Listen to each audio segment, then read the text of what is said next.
What's up, everybody? It's Demetrius here from Clair Em Motivators, here with most of the team, Chris, What's up, motivators? Anika, and Gavino.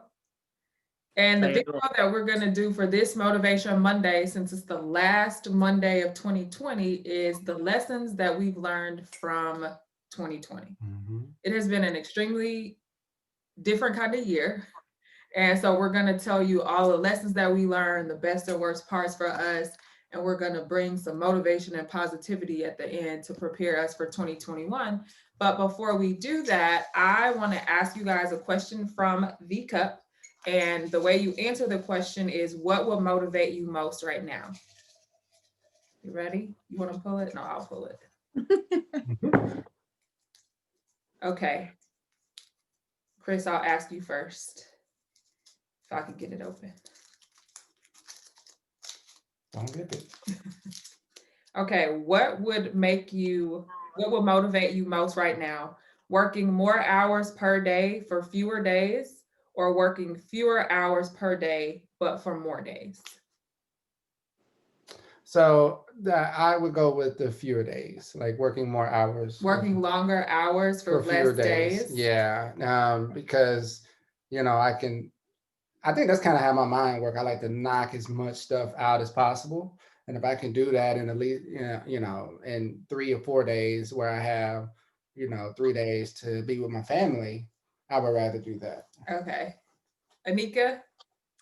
I would have to agree. I would be the best employee in the entire world if I could have Friday, Saturday, Sunday, and Monday off.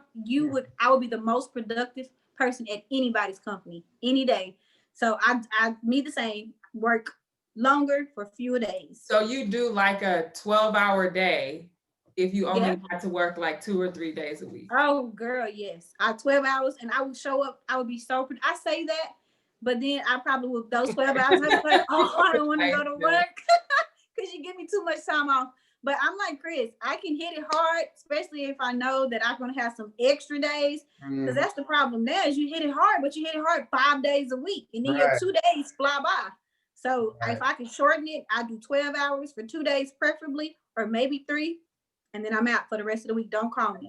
Don't call me. And that's why I say that's kind of how my mind works, because by Friday I'm kind of burnt out, because like I'm so trying to knock everything out that I can possibly get to. And so like having those few extra hours just to knock those out between Monday and Thursday, so that like I won't even get to that burnt out period because I'm already off, Friday, Saturday, Sunday. Gavino? I would have to agree with Nika and Chris on this. If I could have more time with my family, that'd be the better option. Nobody really likes to work, no matter what kind of work you're doing. You really don't like to go to your job, So if I had to work more hours for less days, I'll go that route for sure. I'm going to be the contrarian and say less hours for more days. Yeah, right. Yeah. I think so, because like me sitting here thinking like, okay, I got to do a 12-hour shift or a 14-hour shift, even though I know I would be off for like 3 days. I don't know that I have that.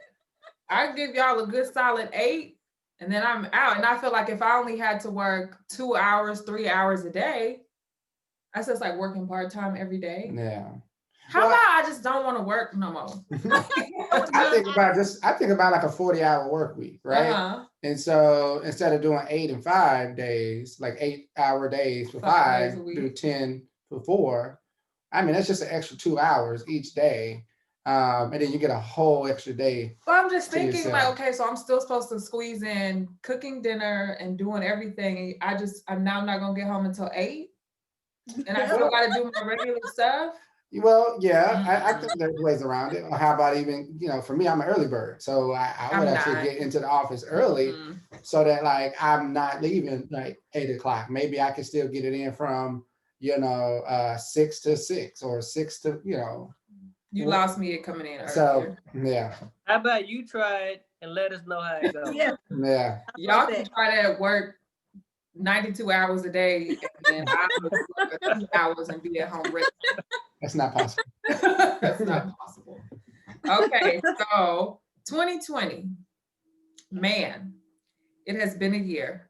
So the first question that I have for y'all is, we'll start with the bad and then end with the good. What was the worst part of 2020?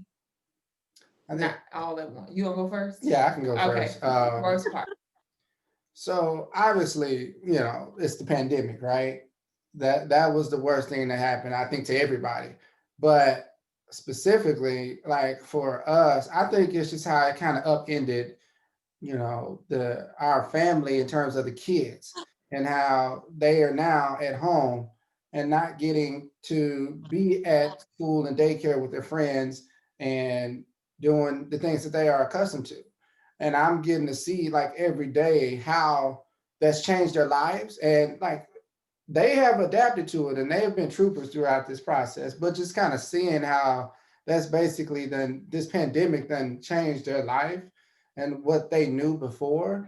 To me, that's like the worst part about like getting through all of this. It's just kind of seeing them go through it. I would agree with that, but just to get, because that's definitely number one on my list, but I'm gonna give my number two since you gave that. I think the worst part for me has been seeing how selfish people can be, in terms of like just the lack of compassion, the lack of empathy, and the lack of doing a simple selfless act like following instructions, wearing a mask, wash your hands, don't go into crowded places, like seeing how difficult simple things are for people to do. What has been the worst part. And then also, like I said, just the lack of empathy and compassion for what other people are going through. Mm-hmm. Like just seeing that play out in real time, watching the news, having conversations with people, it's been very disturbing. And Yeah. like I'm not that way. And I expected more from people. And so just like I said, seeing people like politicize everything, argue over everything. A lot of the stuff that was happening with like around race and stuff like that, just seeing the lack of compassion and empathy and just seeing people double down on, I don't know, bad behavior. And that actually takes me back to like my point too, in terms of the kids, because like they're so innocent. They don't Right. know about like the politics that's been behind it, the civil unrest that's been going on in the country, Right. and everything that's been surrounding this pandemic. But yet they are like affected, like impacted by all of this. Right. And they have to, essentially like suffer. And I use that term loosely when I say suffer. Basically, what I'm getting at is just like they literally had to like just all of a sudden one day we pulled them out of daycare and they ain't been back since. Right. So their life was affected by something beyond their control that they're not even aware of. Right. Absolutely. And so when you talk about like the lack of compassion, how people are at some point stubborn, and they're not even thinking about people like the kids, Yeah, who are being impacted and the way it's impacting them. yeah. What about y'all? So I agree with both of you all. So that would be number one. Number two, the same with us. Our kids are not so small and they realize more of what is going on because they're 14 and 12. But it's the same with school, with social life.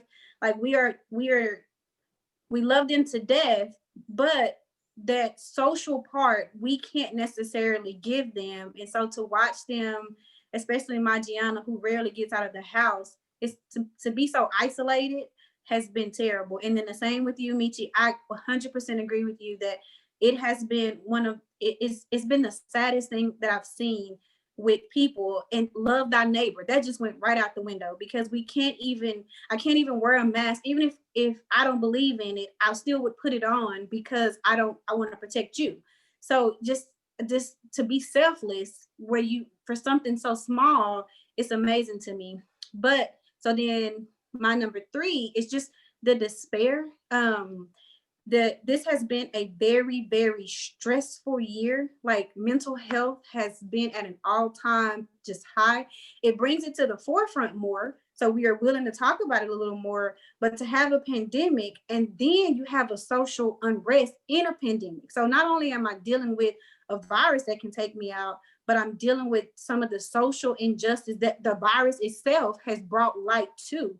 And so that's been very, very hard. The despair. I was telling Gavino that this Christmas has probably been one of the saddest Christmas that I've ever experienced. And not personally, but the backdrop to Christmas Yeah. with so many people, they don't even know where their next meal is going to come from, much less trying to get, to get my kids a Christmas or to get a gift for somebody. I don't even know if I'm going to have a place to lay my head.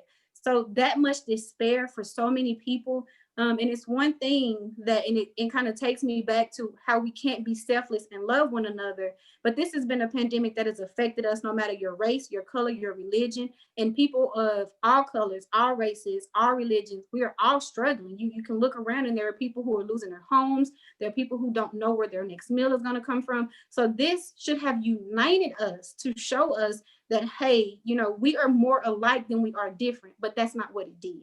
So the despair that it caused has been one of the worst, just to see it day after day after day after day when you don't know when it's going to end has been tough. Yeah, and I was just going to say, even it highlighting the disparities in terms of Black and brown people, poor people being affected in a way significantly more in terms of the actual disease, in terms of death. And just seeing that, like I said, it's like a spotlight being put on all of the issues. But also, no discussion about solutions or what we're going to do to make any of that better.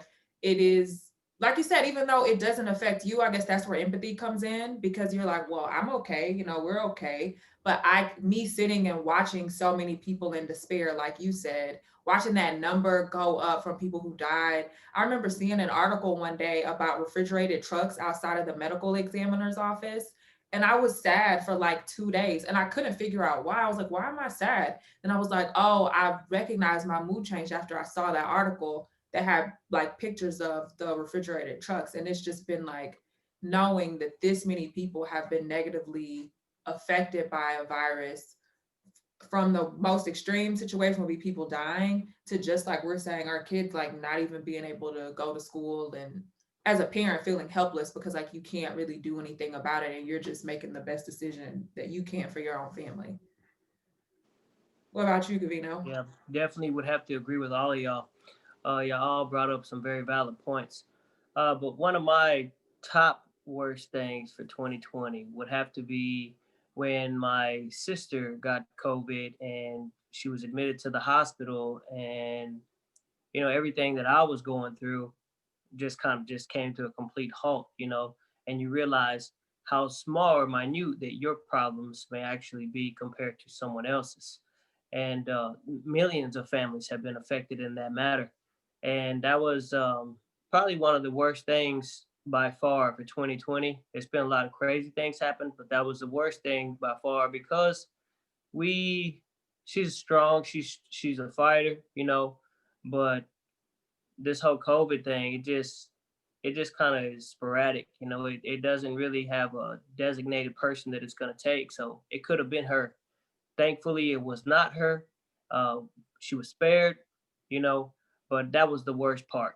For me, that was the worst part about 2020, because I didn't know if I was going to go into 2021 with my sister, Yeah, that's crazy. Yeah. So given that, what are some of the lessons the things that we've just named, what are some of the lessons that you learned from the despair of 2020? Well, for me, it's cherishing those small moments, the moments that you have with your family. And again, talking about with the kids, us, because the world has been kind of changed and flipped upside down, where I'm working from home with the kids all day. As it pertains to the kids, it's having that time to be with them on a daily basis and actually help them with the schooling and learning, throughout that process, and also developing a routine, because I'm having to juggle work and do that at the same time. So we've all together had to kind of fall into kind of learn a new setup for how we operate between me and the kids. And so, but in that, it's the small moments that we've had, those times where we get a chance to just sit down and just play in the middle of the day, or we read a book, or we do like worksheets together. Like those are valuable. That's valuable time that I'm getting with the kids. And then like for Demetrius, like when you have to go to work, like every day, um, but we get those opportunities when you come home, like over like the past week for the holidays, you were home, and just really cherishing that time together. That we kind of, in some sense, kind of took it for granted. Because you're busy with the hustle and bustle of like, let me pack lunches, let me get them to school, Absolutely. let me get their clothes together, let me, get to work or whatever. So you weren't intentional about. Absolutely. So it gives you like a different perspective on life, on how we like operate and cherishing those moments. And I tell you what, I'm probably kind of jumping the gun, but when we do get back to a sense of normal, I'm gonna look at that totally, from a totally different lens, because of these moments that we've been able to share together. Yeah. For me, I would say the lesson that I learned, which I already knew, but I think everybody was reminded if you are a person of faith, is that we really are not in control. Like they say, like every moment could be your last moment. You never know when your life is going to end. I'm definitely a person who like got through life checking boxes and everything was orderly and planned out. Like, okay, I'm going to go to college. Then after college, I'm going to go to law school and then I'm going to get married. And I'm going to have 2 kids and a house and a dog. Like I planned my life out, planned my career out. That's the thing that makes me feel safe, I guess, is being able to control like my circumstances. And suddenly I was in this situation where it's like, Lord, I don't know what this is or what I'm supposed to do. Work for me looks completely different than it did before. And the thing that I love the most, which is trial, I haven't been able to do. And so I felt a sense of emptiness of like, you know, what am I supposed to do with this? Mm-hmm. And so it really was having to tap into and figure out like, okay, how do you make the most of the cards that you've been dealt? And just that reminder that you need to lean on God. Like you think you're in control and you think like, oh, I perfectly planned out which school my kids were going to go to and they're receiving this developmentally. And then it's like, no, they're not going there. You're not going to work. And you need to sit down and really lean on God. And even, watching you rise to the occasion, like I knew that you could deal with a lot because you have had to deal with a lot in life, but like watching you not skip a beat and just say, okay, if this is what's best for our family, I will stay home. I will work from home with the kids. And even when people are like, hey, that's a lot, he's like, yeah, I know, but he does it. And he does it, without complaint, completely, in terms of us talking about being selfless. I think that's why I get so offended when I see people that aren't, because I see how much you sacrifice for people, mm-hmm. especially the people who live in this house, but for anybody. Right. And so that has been definitely a pleasant reminder, just how selfless you actually are. Not that I didn't know, but just like I said, watching you rise to that occasion and watching you lean on God more. Yeah. In that same way of like, okay, God, this is, we recognize that we're not in control and you are the person that's ultimately in control of our health, of, everything. And so we are trusting you to tell us what it is that you would have us do. Right. So. And I've said this like a lot, but that's actually what keeps me going is, just looking out for my family, right? Doing what's best for my family. And so it was like when we had to kind of fall into the situation, it was no question.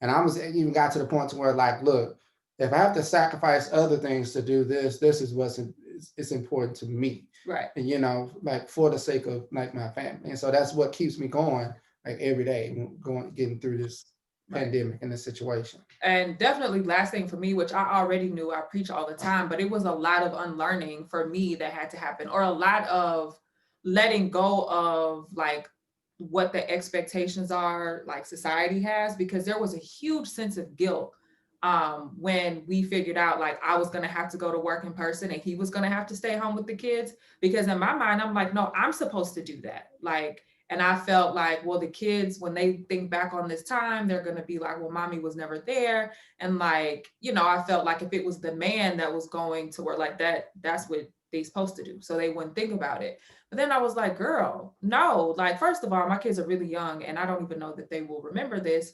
And then two, it's like, you just do what's best for your family. I don't care, you know, there are some people who this is their life. Like, the woman goes to work, the man stays home. Like, and it didn't make sense to me because I'm not like that, you know. But there was an overwhelming sense of guilt, and it didn't last long because I was like, no, like, this is, you know, this is what's best for your family, and you just have to do what's best for you, regardless of, you know, whatever expectations are outside of your house.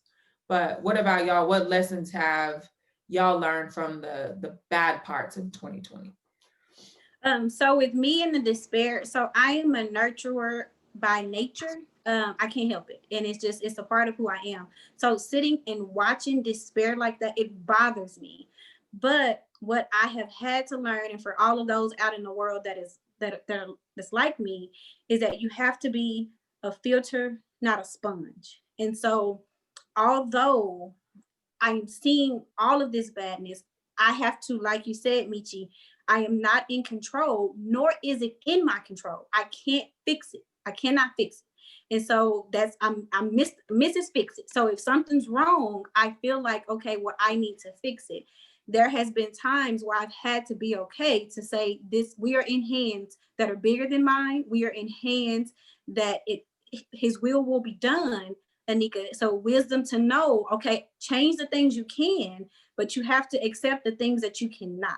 And so, you know, and that'll help some of the guilt that you feel that, oh man, you know, this is happening to somebody I know, this is happening to this family, this is happening to us, this is happening. And so that has helped me in 2021 and 2020. And it's one of those things that I've known as a physician taking care of patients.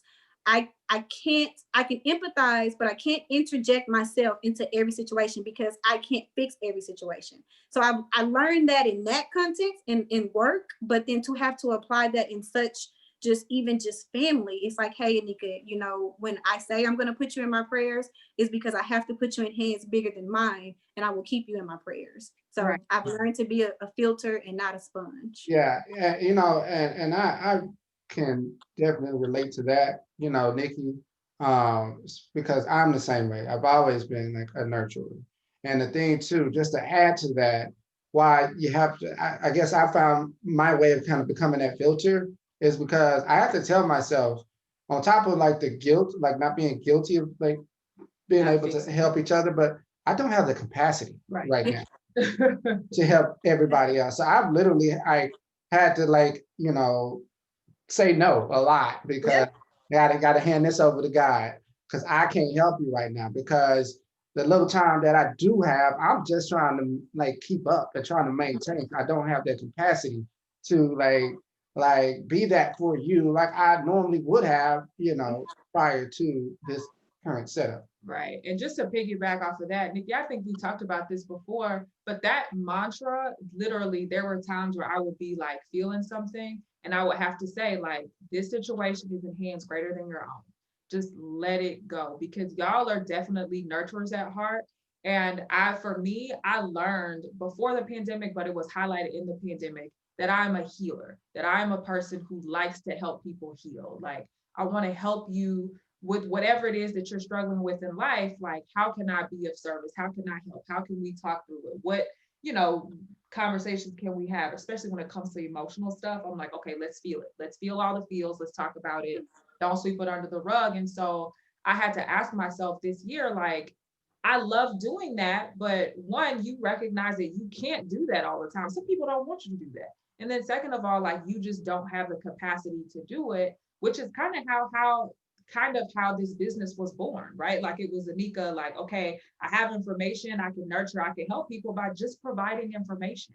For me, it's like the same thing, just providing information, giving people tips, coaching people one-on-one for those who want it. It was a way to get that, I don't want to say check the box, but like to still get the thing that you're good at and be able to do it in a pandemic. So and then I think to piggyback off of hearing both of y'all say, like, I'm a nurturer and I have to work on not sacrificing myself to help other people. I think that's why I get so frustrated when I see people that aren't selfless, because I am literally the people that I talk to the most. Because, you know, you Chris, like, that's just who you are. It's literally like, okay, I'm going to put myself last if I can save the world. And so in my little bubble, I'm like, well, yeah, everybody does that. But then you see it and you're like, wait a minute. Like, you're literally struggling to not help people. And there are people that are like, wouldn't spit on somebody if they was on fire. Yeah. What about you? Oh man, it's just I'm kind of like you, Michi. I like to plan some things, not all things. You know, I don't have to plan everything, but I'm more so now. It's like just kind of roll with the punches. Right now in this 2020, this pandemic, everything is kind of chaos. So we have our own little chaos at our residence, you know, and it's come together. We're rolling with the punches, all of us, and more so just not take minutes for granted. Don't take people for granted, because like we know this whole COVID thing, it just, you're here one day and gone the next. We've all known this, but it just seems more so real now than before, you know, because I guess it hits so close to home. Like Right. every other day you hear somebody that, oh man, somebody so and so got this COVID, they're in the hospital. It's like, dang man, I just saw them just the other day, or I just talked to them, or man, you know. So just rolling with the punches and not taking things for granted, not taking people for granted. You know what I'm saying? Because you can't replace people. Materialistic things you can replace, but not people. Right.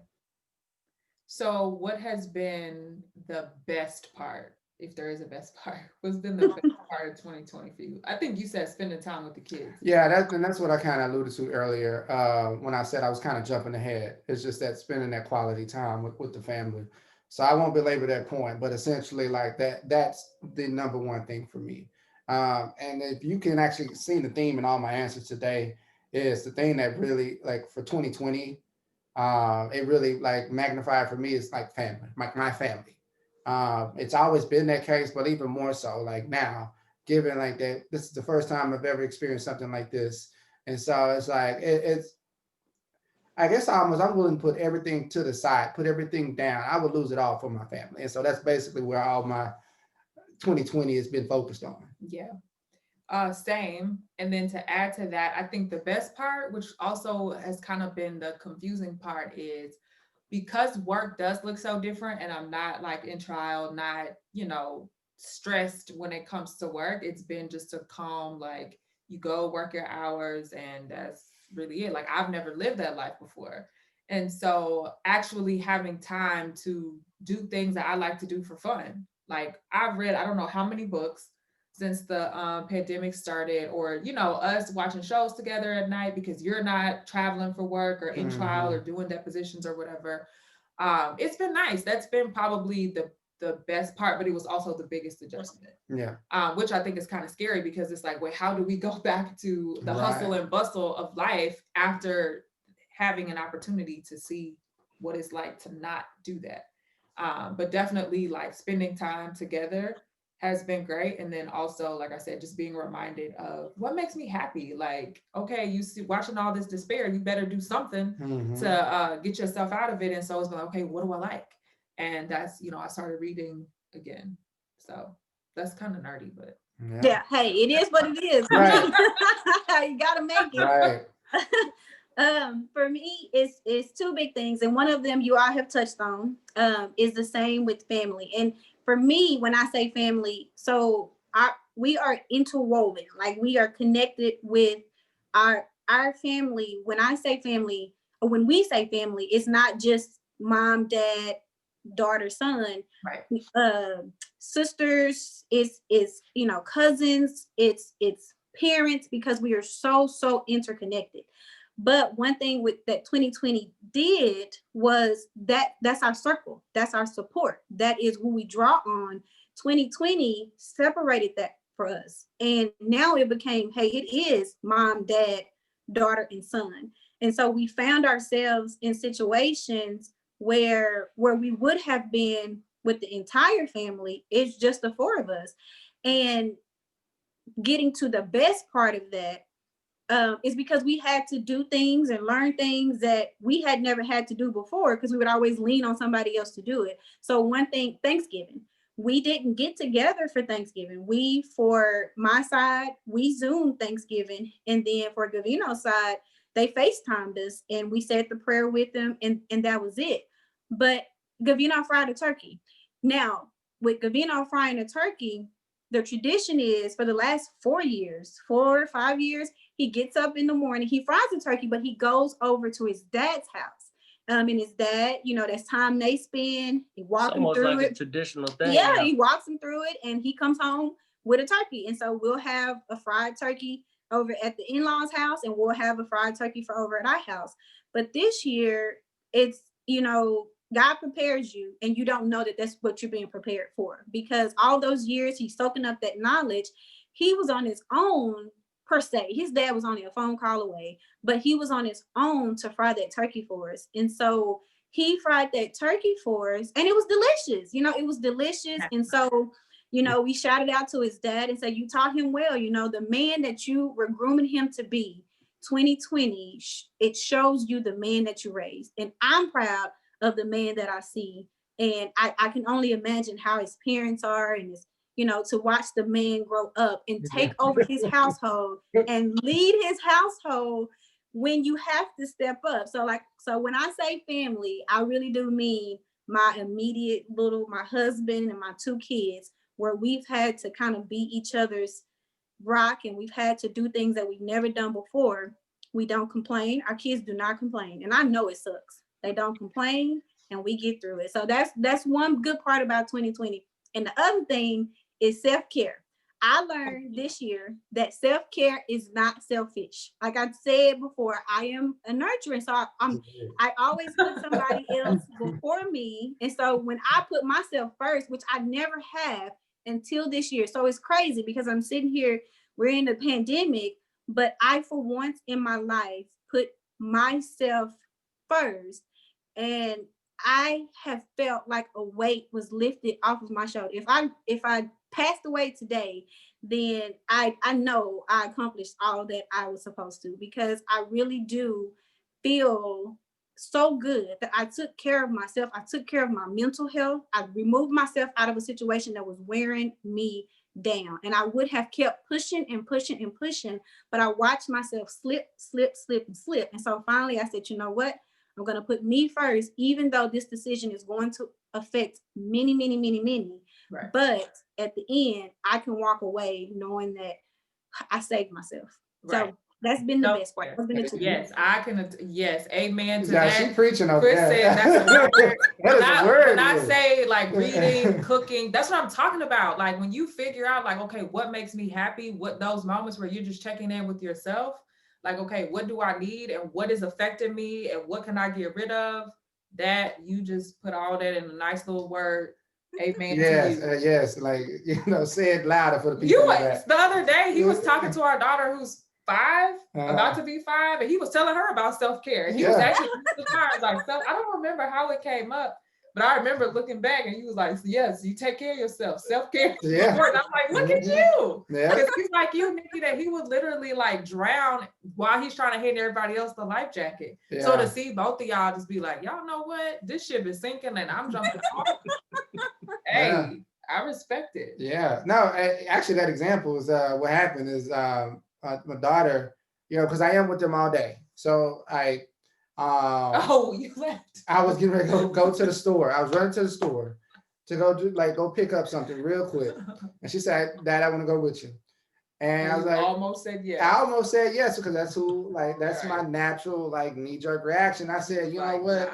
No, you can't go with me. And she's like, why? I said, I actually just need some time to myself. You said I need some self-care. I need some self-care. I need to go drive, listen to some music. I'm only going to be gone for about 30, 45 minutes and I'll be back. So I just want that little time to myself. And we had a conversation. This is what, because she was like, what is that? Yeah. And he's like, self-care means you do something for you. Right. Right. He's like, okay, then ran off and started playing. Yes. You had no comeback. Yeah. What about you, Davina? Man, family. Like you all said, it's just family. Just spending more quality time with your family, with your immediate in your home family, because you know, we go to work every day, 9 to 5. And then after you leave work, you bring work home. So it's more than a 9 to 5. You know, it's more like a 9 to 8 because you work until 8 o'clock when you come home. You bring your work home, and so when do you actually have time for one another? Right. And that time is in the bedroom. And then you sit there, you telling stories, you end up falling asleep on each other. I know I do. I be snoring, you know, had to wake up in the morning and apologize, man. I'm sorry for sleep on you. You know, Right. but now you can actually socialize amongst one another throughout the day, you know, especially not for everyone, but like for you, Demetrius, you know, you took off and that's what I'm talking about. Like when you have this time with one another, it's just family, you know, interacting with one another, learning one another, because, you know, we've been married for quite a while now, and, you know, I'm still learning. I'm still learning Anika, you know, as I'm sure she's still learning me, you know, and my kids, you know, learning my kids and dealing with my kids right now. I'm really struggling because, you know, my daughter, you know, she's coming to that teenage time. So I think a lot of it has to do too with she's not being able to socialize, like Anika said, with peers her age, of her age group. So I'm having to figure out how to socialize with her, you know, on her level. And she's trying to probably figure out how to socialize with the grown man, you know, and her dad much less. You know, it's like, come on, your dad, you know. But yeah, family, man. Family is one of the best things, is that we've had to slow down from the hustle and bustle and just interact with one another in the household. You know what I'm saying? Yeah. That's pretty And much it. thankfully, we're blessed to be in situations where that's a positive thing, you know, Right. because there are some people who being stuck with their family. I pray for y'all. Yeah. Because that has been the thing that we've all said we've leaned on to get through this. So, Mm-hmm. so what are y'all looking forward to most for 2021? I think we've talked about this a little bit before. And because I'm a realist, I'm like, I mean, 2021, at least the beginning of it, it's just going to be the same. So Yeah, I no guess doubt. not a positive motivational answer, but it's the truth. I would Like, say that's your answer. ain't nothing about to change. Yeah, yeah. I Oh, think well, okay, let me say go this. ahead. So our daughter is starting kindergarten. Oh yeah. So that's exciting. And just kind of seeing how we all continue to adapt to the situation. Yeah. Like I'm interested to see what schools do, what this vaccine is talking about, like learning more information about that.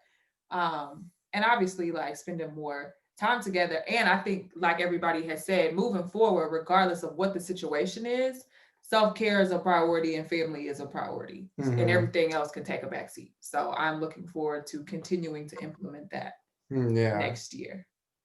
I think for me, y'all know, like I've always kind of been into like financial literacy, like, you know, and just kind of managing like our personal finances. You know, I've gotten into like investing in the stock market, things like that. And so like in 2021, one thing that we've talked about is actually like getting into some new investment opportunities. And one of them is real estate. Right. And so that's something that, you know, we're kind of looking forward to. At least I've been looking in, doing research, and we've actually said, okay, hey, 2021 by like spring, we want to have made like a serious attempt at like dabbing our feet into real estate and kind of getting that going. So the short answer to that is essentially like new investment opportunities that I'm looking forward to kind of season on. Yeah. In And I 2021. just take that to mean like we've decided that, and we already knew, but hadn't really implemented, that life is so much more than a 9 to 5. Like Kavino was saying, you give so much to your 9 to 5, you get home, you're tired, you get up and you do the same thing the next day, and you do that for 30 years until you retire. Right. Like that can't be life. And so us saying like, what is it that we enjoy, which Chris likes finances and stuff like that. What is it that we enjoy, and how can we just continue to challenge each other to grow personally, you know, financially? Like how is it that we can continue to implement things to challenge each other to grow and like make the most out of every opportunity that we have? Right. I think you hit the nail on the head with that, because that's the big picture, right?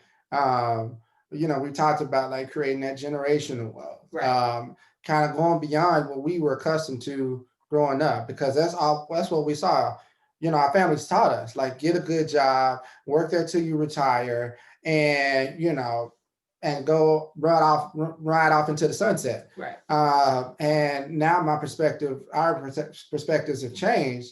And it's like, yes, get those great jobs, but there's way more out there than just your 9 You don't to have 5. to just do that. Right. And I've seen it like just every day. It's so much more out there. And so kind of stepping out there, kind of seizing that. I told you this story, that when I was younger, like somebody was kind of telling me, oh, you want to make your money work for you. And like at the time I was like a teenager, I was like a freshman in college, and I'm like, cool, make my money work for me. All right, but what does that mean? Right. I didn't know what that meant at the time. And but now I do, because I've been educating myself on this and doing this, investing in like real estate. That's one of those, that's an example of trying to like have our money work for me. And so that's really what I'm looking forward to in 2021. One thing I want to point out, and this was not intentional, but we all have on black. Yeah. Because we are going to see 2020 get on out of here. So we are 2020. It's been real, but goodbye. Right. Yes. But a couple of things that I'm looking forward to, and this is going to sound cheesy, but I am so hopeful. You are absolutely right, Michi. January the 1st is going to be the same as December 31st. Like, it is not going to be that in January we're going to press reset and life goes back to life as we know it. I hope you're not going to say what I think I'm going to say. Well, then that means I jumped in your head because I didn't know what you were going to say. What I was going to say is life as we know it come 2021 we're not pressing reset. Life as we know it will likely never come back. You realize that it won't. This is one of those things that change is pivotal, and it's going to change some form, shape, or fashion. So life as we know it, we're also wearing black for that because it will not come back. But one difference is we started 2020 so hopeful, and we all got our hopes smashed. Well, right. This time we can start. Yes, there's still going to be death. There's still going to be despair, but it will not last, God willing, all year. So at some point we will turn this around. So we're starting at our lowest point, and I feel like when you start from the bottom, all you have left is to get back to the top. Now, 2021 ain't like hold my beer. Y'all thought 2020 was some stuff. Let me show y'all. That's all. Because I mean, this year started. The first half was like Kobe Bryant dying in that plane crash. Yeah, it started rough. It was just like, right, whoa, helicopter. What is this? And so I just hope that next year is, like you're saying, that this is the bottom and there's nowhere to go up, but this not like a trick bottom where you just continue. No. Yeah, I don't think, and I'm not, because I'm a realist too, but I always have a little bit of optimism. I'm like a cup. What is it? A cup half full or is the cup half empty? You know what I'm saying? That analogy. I can find the good in most anything. So although I know 2021 will not start out better, I am hopeful that by this time next year, when we're having this conversation, it'll be more, hey, these are some more positive things that happen.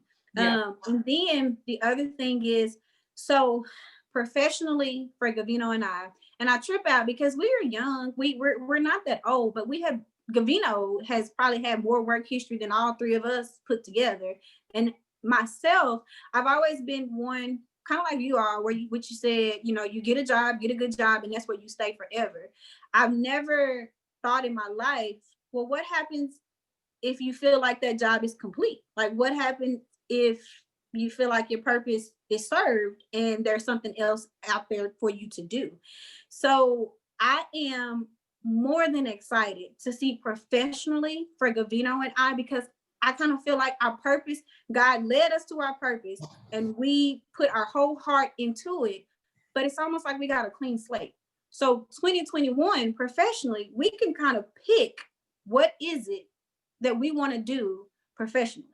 And that's not been a place that I myself have never, because it's like you, Michi, I was going to go to college, go to medical school, Then went to residency, and I'm a family physician, and that's what I was going to die doing. And I'm still a family physician, but my work role is going to look a lot different. And I kind of, Chris, how you're talking about the financial piece, I learned side hustle. And you think as a doctor, like, what's a side hustle? Let me tell you something for all you all don't know. Like, yeah, you do. I know. So maybe we can do a video on that in the future, because even myself as a professional, I can make my degree work. I worked hard for it, you guys, and it costs a lot of money. Yeah. But I can make that degree. There are other things that I can do with that degree on the side, so that all of my 9 to 5, I'm not dependent on that one employer for all of my 9 to 5. Now, I did not know this before, you live and you learn, but I am so hopeful to go forward in 2021 and apply some of this knowledge that I've said here and kind of feel like I've stolen, and apply it and see where that leads me. So I am excited to see what 2021 holds professionally for both of us. Yeah. That is nothing what I was thinking. See? Like, not near it at all. Oh, well, that's good, right? But yeah, so I can steal what you said. Somebody got to be the adult, so that's perfectly fine. What? You say your answer was mature. Great, because I think I've been around the kids too long. Oh, okay. Well, tell us what it is. Been quarantined with them too long. Now, mine is just a little sense of normalcy. Like, I miss going to the movies with my family. Like, I really, really legitimately miss going to the movies. Like, some people don't care about going to the movies, whatnot. I'm a movie guy. Like, I'm a going to the movie guy. Like, I need to go to the movies. Smell the popcorn. Because when I watch it at home, for whatever reason, I fall asleep. I fall asleep. But with movies, I like to go to the movies, and sometimes it's just Anika and I when we go to the movies, or it was, because Jill and Gianna, they're like, I don't want to go see that. So they're a little older, so we leave them at home. So I'm looking forward to going to the movies, getting some popcorn and watching a movie, maybe falling asleep in there, I don't know. And then, sometimes we would go to the mall as well. And I look forward to not having a mask on. I was just about to say, and not having a mask on. Yeah, because we all had to do some Christmas shopping, and yes, we were out there with everybody, the general public, and yes, we all had masks on. And to my surprise, at the mall, the majority of people had on masks. Like, they did a very good job. I would have to give them their props at the mall, because each mall we went to, the stores, mask required, to enter, mask required. And I was appreciative of that, because we all had on masks, and we're doing our part. And I was looking that they were doing their part, like you were talking about earlier, Demetrius, is them doing their part, and they also did their part. But we go to the mall, we just go just to look. We like window shop. We didn't even buy nothing. We just walk around, then we'll go to the movies. But just a little sense of normalcy, I guess you can say, because everybody's household has been flipped upside down. And yes, this is the new normal, right? But I kind of want the old normal back, just a little bit of the old normal. Parts of But and then our next adventures, of course, I guess I'll be the adult to it. And next adventures that Anika and I will have, I'm eager to see where we go, because Anika's right. She started with a clean slate. I'm starting with a clean slate, per se. Yeah. And we've really never had that, because we've always hit the ground running.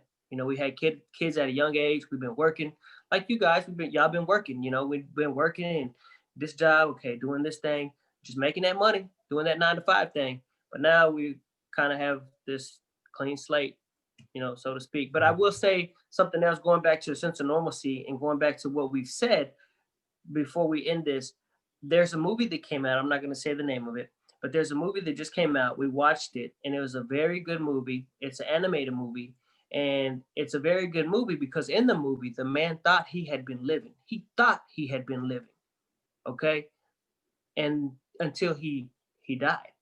And then he got to see that he really wasn't living at all. He was just existing.